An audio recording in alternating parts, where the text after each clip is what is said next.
de proponentes. Claro, você tem lado, então defenda o lado que você acredita. Agora, pelo menos, leia o que está se votando. Debata o que está se votando. Então, se nós, da oposição, eu e Ailton, nos queixamos, por exemplo, de que a pauta chega em última hora, a gente se dá o direito de ir lá procurar, de ler, imagine aqueles que nem leem, só fazem votar por votar. Realmente é complicado. Olha, senhores internautas, eu estou conversando aqui com o vereador Berdan Cardoso, ele que é filiado do PT aqui em Santo Antônio de Jesus. O Berdan, com relação ao número de vereadores, qual a sua posição, qual o seu pensamento? 10, 13, 15, 17? Olha, o TSE determinou que a Câmara tem essa prerrogativa como uma proposição interna corporis. Ou seja, quem decide é o município, quem decide é a Câmara, e para o número de habitantes de Bom Jesus seria no mínimo 9 e no máximo 17. E nós temos 10. Eu acho que é pouco, mas também acho que 17 é um número muito alto. Eu acho que entre 13 e 15 vereadores seria o ideal. Não debati ainda com o meu partido. O meu partido, o diretório tem o hábito de fazer essas reuniões. 15 seria o ideal? Para mim 15 é um número razoável. Agora, sempre repito que o que nós mais precisamos não é de quantidade de vereadores, é de qualidade de vereador. Não é? A gente precisa ter um vereador que possa se apropriar do sentido que é ser vereador. Não é? Que tenha, e nós temos lá alguns, não vou dizer a você que não temos, repito. Mas eu acho que a gente precisa ser muito menos do gogó, não é? E ser muito mais tanto da ação como da dignidade. A gente sabe, o Berdan, que você e todos os vereadores que estão na Câmara, eles são vereadores de Santo Antônio de Jesus, do povo de Santo Antônio de Jesus, mas que também representa uma classe. O Ailton representa o comerciário, apesar de ser vereador de Santo Antônio de Jesus, você já tem outros segmentos da educação, mas, por exemplo, tem vários segmentos da sociedade que não tem um representante. Não é? Hoje tem um representante da zona rural, alguém que lute, que seja mais, que direcione mais os seus trabalhos na Câmara para a zona rural. Eu não vejo muito. Eu acho que é preciso aumentar o número de vereadores para que haja essa qualificação melhor. Mas isso não é um problema meu, é um problema dos vereadores e dos presidentes de partidos. Por isso eu vou convocar todos na segunda-feira para que nós possamos saber desses presidentes o que eles pensam com relação ao aumento de número de vagas na Câmara de Vereadores de Santo Antônio de Jesus, já que a lei permite que se faça uma audiência pública que sinta da população o que a população realmente deseja. Como você vê toda essa questão? Eu acho importante essa discussão, ela precisa ser feita, inclusive a nível de pressão da imprensa, da sociedade, porque senão vão ficar ideias mesmo. Né? Até eu acho que os vereadores têm, todo mundo diz lá... É porque eu já vi vereador lá na Câmara dizendo, não, esse momento não é o momento que está discutindo isso. Sim, mas o momento é esse, porque é preciso se discutir isso e ser aprovado até setembro, para que tenha validade para o próximo pleito. Agora tem uma questão importante aí, porque todo mundo lá diz que não, tem que ser 17 mesmo, porque permite que a sociedade seja melhor representada. Isso é conversa para boi dormir. A ideia de 17 é porque é mais fácil voltar. Quem tem mandato já sai como candidato natural. Isso aí ninguém é bobo. Agora tem uma coisa que eu acho importante, é quando você fala sobre a questão da representação popular dos segmentos variados. Uma vez eu vi um filme onde um cidadão dizia assim, chegou no Senado, né? E abraçou um senador e disse, senador, o senhor por aqui, fingindo ser o homem do povo? E ele teria respondido assim, não, eu não sou o homem do povo, eu sou o homem a favor do povo. Por que a gente tem que parar com esse negócio? Porque todo mundo é de uma coisa. É fulano de tal do esporte, é fulano de tal da educação, é fulano de tal da zona rural, fulano de tal da saúde. E a pergunta é, mas sim, primeiro porque não dá para ser vereador de segmento apenas. Você tem que ser vereador da sociedade. Por isso que você precisa estar antenado aos movimentos sociais, estar antenado ao clima que ele cerca, aos problemas do município. É claro que eu acho que 10 vereadores, para uma cidade com 100 mil habitantes, o seu raio de ação é diminuto, pequeno. Com certeza. Agora, a gente tem que ter cuidado com essa coisa do voto do segmento, porque lá dentro os problemas são muito mais complexos do que você apenas discutir o segmento. Por isso que eu acho que a Câmara deveria fazer o quê? Sessão interativa. Ela precisava sair do seu limite da Câmara. Ela precisava, por exemplo, marcar no domingo uma sessão na zona rural. Ela poderia marcar, por exemplo, numa segunda noite, uma sessão no loteamento Salles, no Santa Madalena, no bairro Irmanduce, para que as pessoas vejam como é que funciona toda a dinâmica da Câmara de Vereadores. Claro que vai virar palco. Vai virar palco para o vereador falar o que bem quiser. Mas tudo bem.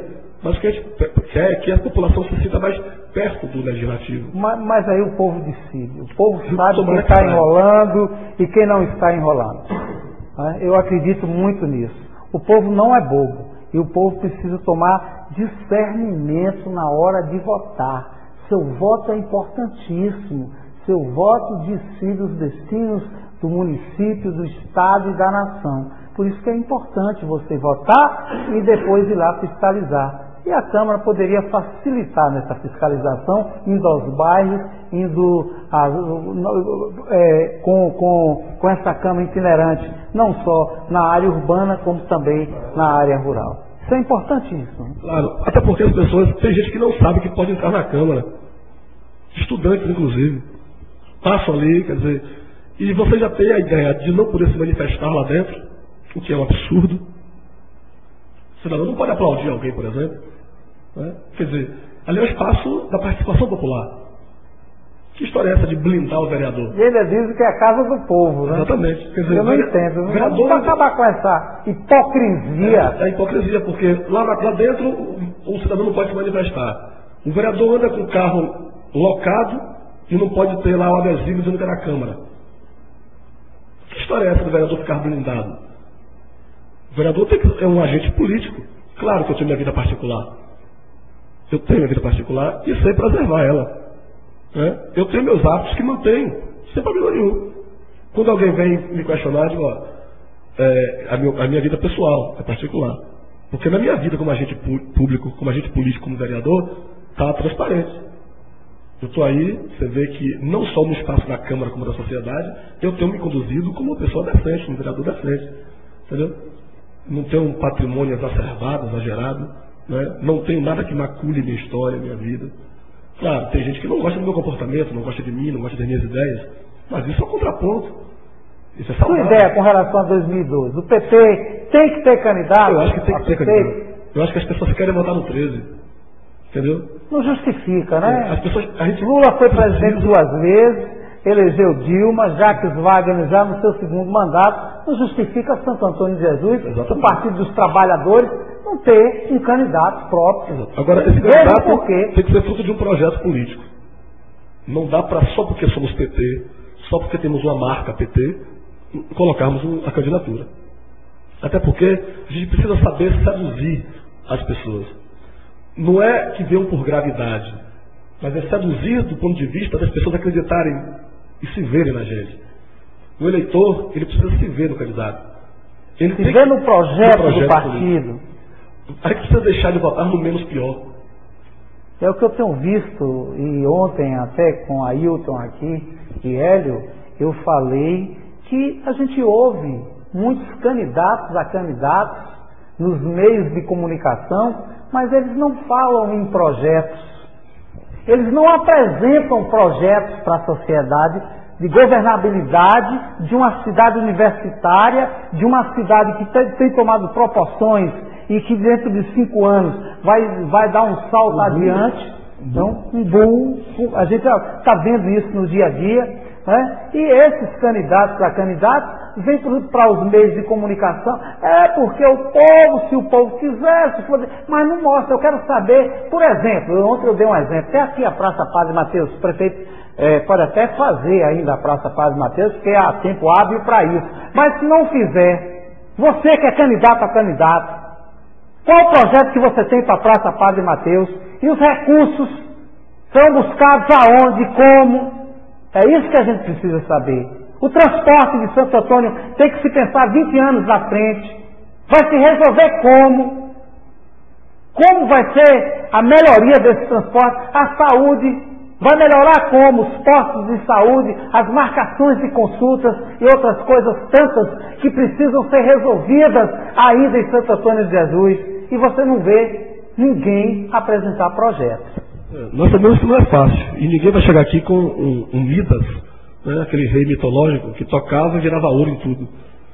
A gente não sabe dos problemas. Inclusive, eu procuro fazer uma oposição ao governo Evaldo, e faço sempre que posso, e uma oposição séria, né?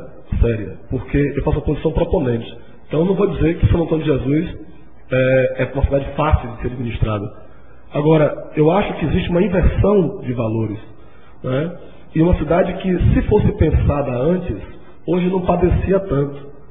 Por exemplo, se o prefeito tivesse chegado logo no seu primeiro mandato com uma política de gestão de pensar o município, não se deixaria só agora, no seu 8º ano, quase 9º ano, para pensar no transporte coletivo.